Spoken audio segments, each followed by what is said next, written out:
Dusty, it's been 10,806 days since you managed your first game. Really? For this, yeah, nearly 30 years ago. From that point to now, Yeah. how much have you thought about this moment to manage a team that won the World Well, Series? I thought about it a lot. You know what I mean? I try not to dwell on it, but try to have faith and perseverance and knowing that, you know, with the right team and the right personnel and right everything that, you know, this was going to happen. And, you know, had this happened years ago, I might not even be here. You know what I mean? So maybe it wasn't supposed to happen so that I could hopefully influence a few young men's lives and their families and you know, a number of people in the country through showing, you know, what perseverance and character, you know, can do for you in the long run. I'm hoping that I gave some people the same hope that my mom and dad, you know, gave me, that, you know, sometimes you just, it's not in your control sometimes, because there were circumstances that happened in other postseasons or World Series, or calls or balls that, you know, or guys that didn't do this or did do that for and against us. So I'm just extremely happy. Hadn't really sunk in yet until I get back to Cali. Mm-hmm. Clint in the third row on your left. Is it relief? Is it joy? What's the feeling right now? No, it's not relief. It's just sheer joy and thankfulness. You know, it's not relief at all. I mean, because everybody was talking about it more than I was even thinking about it. You know, and so, you know, I always said before that if I win one, you know, I'll win two, but you got to win one first. I mean, the one was hell to get to this point. And but it was well worth it. I'm in a great city with great people, great fans, and I got a great, you know, great ball club.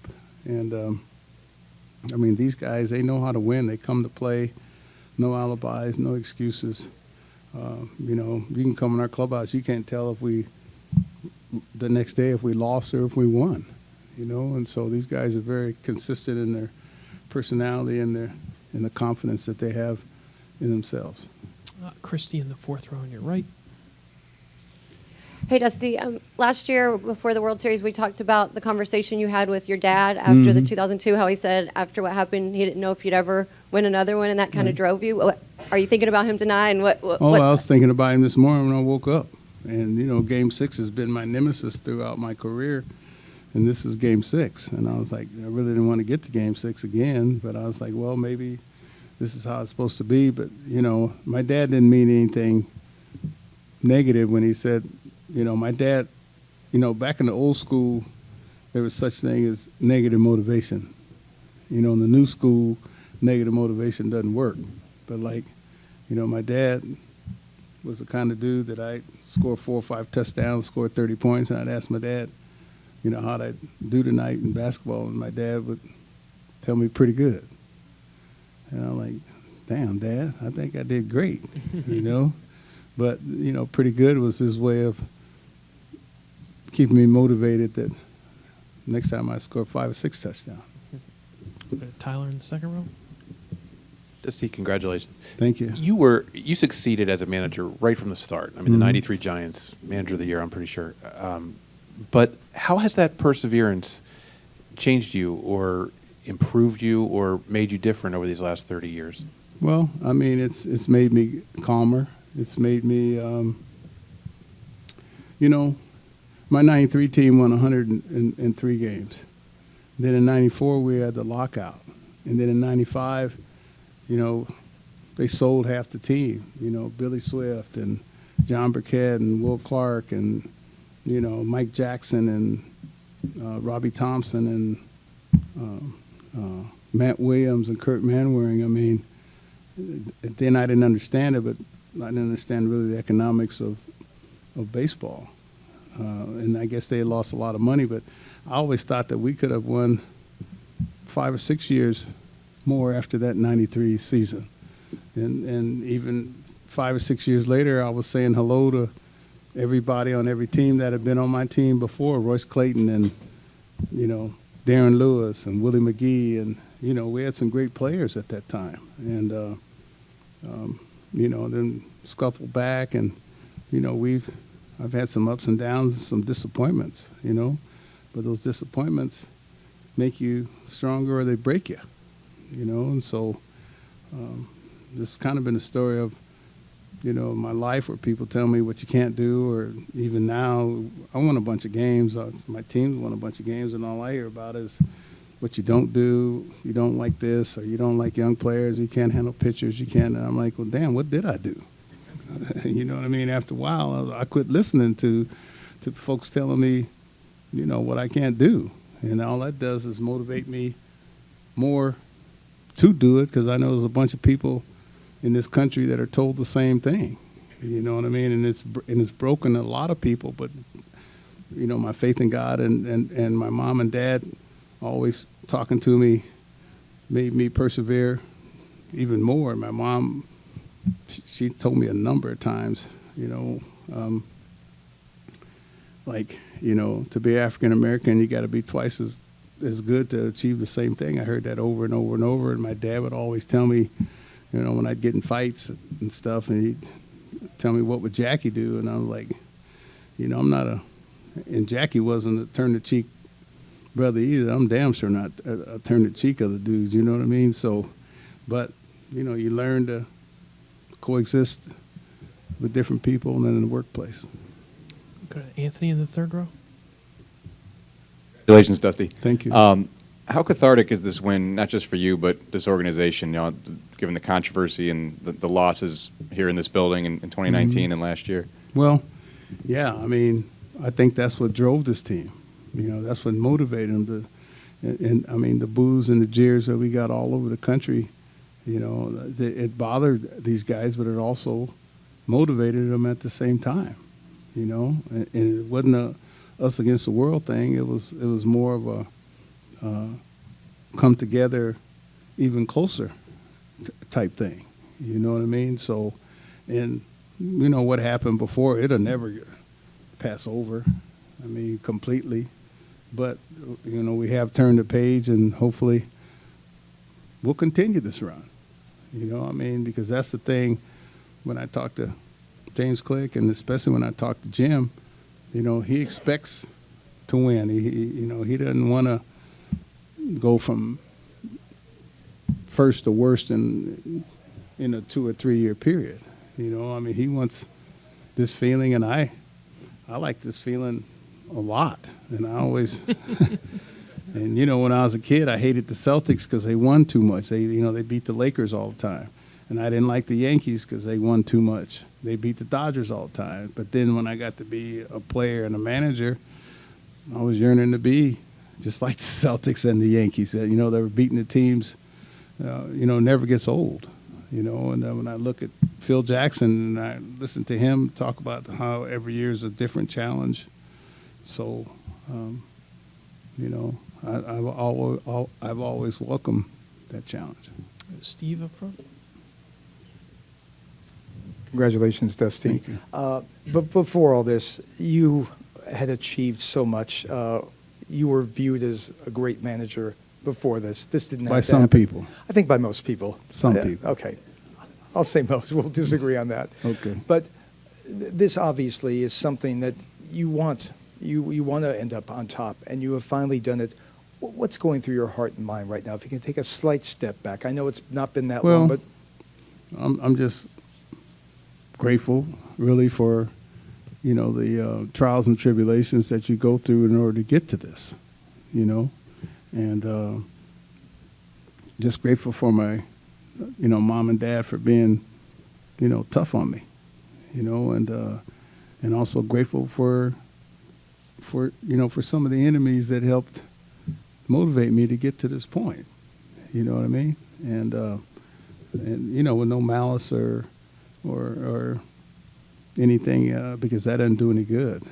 So you just gotta do your thing. You asked me earlier, what's kind of on my mind, and I've come to the point where, I really don't care if you agree with me or not on what I do and how I do it. It's just the fact that over the years we've done it pretty good. So there ain't no sense in me trying to satisfy you. I'm just trying to satisfy those guys in the room in there and trying to satisfy my boss and get a raise sooner or later. Mm-hmm. Well, I was counting the outs. I was counting the outs in the 8th and then the 9th. And then I heard my dad talking to me and my mom and my brother who passed. And, Don Baylor, I was thinking of Donnie today. He's on my wall. And Hank Aaron and Joe Black and, all the guys at Roy Campanella, Jim Gilliam, all the guys at Al Kaline, guys that motivated me and guys that were in my corner. And I was thinking, please press no drama in the 9th. And I was saying, JR, man, give me your slider. That's what I was thinking. What, Tyler in the second row? Dusty, you mentioned a minute ago about that lesson you learned as a kid, having to work twice as hard. Mm-hmm. And I wanted to ask you about how you think where baseball is right now in terms of African American. I mean, you've set a great example as a manager, but there's still not many others. Right. There's fewer players now as well. How much progress do you think still needs to be made on that front? Well, a lot of progress needs to be made. I mean, it didn't take overnight to get in this situation, and it's not going to take overnight to get out of this situation. I mean, you see how many top draft choices were African American. I mean, they're not going to rush all the kids up here at the same time if they're not ready. But you have to have them in the pipeline in order to have some. And you got to also have some African American coaches and managers in the pipeline to have more. I mean, right now, I told somebody 10 years ago that the way baseball was going, and I love my Latin brothers, but they weren't going to need any African American coaches really. You're going to need either white coaches or Latin American coaches because I try to have a diversified staff where guys can relate to anybody on the staff and go talk to them. I always had African American dude. I always had a couple Latin dudes. I always had a sophisticated college dude. I always had some country white dudes that they can go talk to. You know what I mean? Because everybody needs somebody that they can talk to and relate to. And so, we're not doing a real good job, but hopefully we'll keep talking about it. I've been saying the same thing for like 30, 40 years. I mean, how long can I say the same thing? You know what I mean? Before the change is going to come. You know what I mean? So I hope I'm around long enough, just like Jackie Robinson was, hopefully that I'd be in this position as a manager, like his speech in Cincinnati. And so I hope I'm around long enough to see my son and some other dudes in the big leagues here in the near future. Just a few more, Jason, in the fourth row. Dusty, congratulations. Thank you. In so many ways, it's incredible that your story converged with this team's story. On a night like this, does it feel at all like it was meant to be that you were the manager of this team, both for you and for them? Well, I felt, when the scandal was exposed and then I was hired here, I felt it was meant to be. And I felt that the Lord worked through Jim Crane, because I don't think I was probably first on his list to be hired here, but some of the guys that I had played with and on his former players on his advisory staff indeed told him that I was probably the best guy for the job. And I definitely thought it was meant to be. I mean, big time. And so I welcomed it. It's tough being away from home. I haven't been home in 8 months. You know what I mean? So I jumped headlong into this job with the goal of trying to win. Two more, Kim, and then Clinton. Dusty, congratulations. Thank you. I wanted to follow up. You mentioned, I know you talk a lot about your mom and dad, but you also talk about Hank Aaron and some of the others. Can you talk about what you think Hank would say and just what it means knowing that you had all those guys in your corner? Well, you know, I was always the kid. I was always the youngest guy. I was in big league camp at 18, 19 years old. I was in the big leagues at 19, so I was always around, you know, older players, older guys, and they all always had a mama, a black lady in the minor league town that I was in that wanted to be my mama, you know, that cooked for me and took care of me, and you know, and I really believe, you know, last year was the year of Hank Aaron, and you know, one of the worst days of my life was when my wife came in and woke me up in the bed and told me Hank had died, and that was right before spring training. And but last year being the year of Hank Aaron, the Braves supposed to win. You know, I didn't like it, but maybe they're supposed to win. And I'm like, okay, Hank, they won. Okay, now, so now you really got to root for me. I'm serious now. Yeah, and so it's like, yeah, I'm sure he's smiling and he's happy, and you know, all the players, like I said, that I played with and against. And I was a young Dusty. I mean, I'm sure they're all happy too. We'll finish up with Clinton in the third row.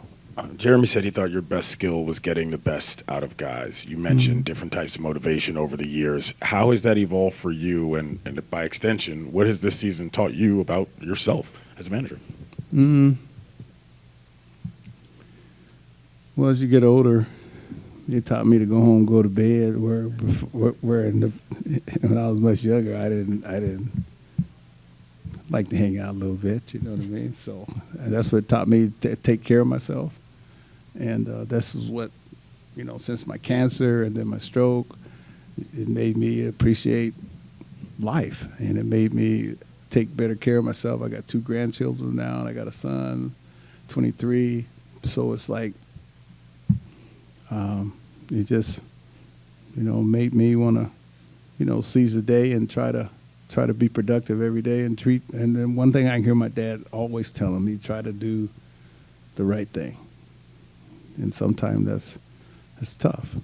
You know what I mean? Because sometimes you want to do the selfish thing, but the right thing, whatever that is in your mind, that's what I try to do.